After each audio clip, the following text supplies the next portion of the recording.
Hi, I'm Dawn, and this is Have That Talk.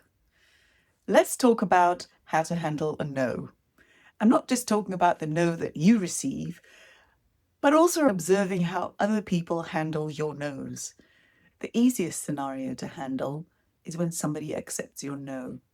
They understand, they concede, they recognize your authority, and say, okay, fine, and they move on. But think about what happens when that person in your team just keeps hearing no's from you. What do you think that does with them? How do you think they internalize those no's? How does it impact their confidence? Have you noticed that they've stopped asking you? They've stopped taking initiative because they've kind of recognized that you'll say no anyway.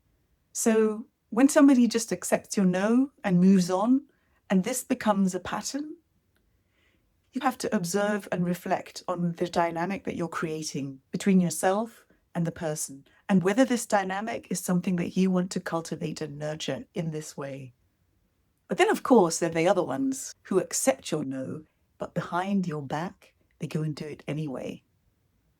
Maybe you don't notice. Maybe you do. And if you do, how do you respond? What do you say? And also, where is this coming from? What does it say about your working relationship? About the level of trust between you? About the culture, the dynamic that you have created within your team? How is it reflected in this behavior? The other way to handle a no, whether as a recipient or as a giver of the no, ties back to what I said in an earlier video about the delayed yes. This kind of no is basically saying not yet, not now, but maybe later. And this might have strategic relevance. There may be people you need to speak to, there may be documents you need to analyze. All this can play into it, but there may be something else as well. What if you just can't decide and you keep deferring to a later point? That is something that you should also be aware of consciously. Is this intentional? Is this strategic? Or are you just avoiding the decision that needs to be made? And how about those people who handle a no by not accepting it? They speak up, they push back, they create a sense of urgency. You must do this, it must happen now. They try to force a yes from you. And this can be quite powerful because this kind of persistence does get results, but it has a price. And that could be on quality, on the people around you, on the relationships with customers, on the business itself. When somebody doesn't accept your no and fights back, you've got to be willing to step into the ring as well and defend your corner and say why this no is important, why this no has to happen now, and why this no has a full stop after it.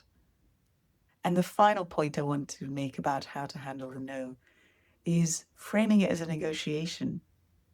So your first idea may have been rejected. You also get input on how to improve your proposal.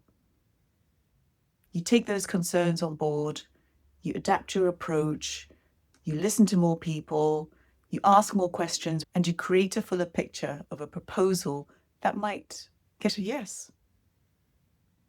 Instead of handling the no as a no, think of it as gathering feedback and then using that feedback to come back with a better proposal. So the pattern under all these kinds of no's is understanding what you're dealing with, who you're dealing with, and what you need to do to get the best out of this situation. And with this awareness, with this knowledge, you can have that talk. Okay? See you next time.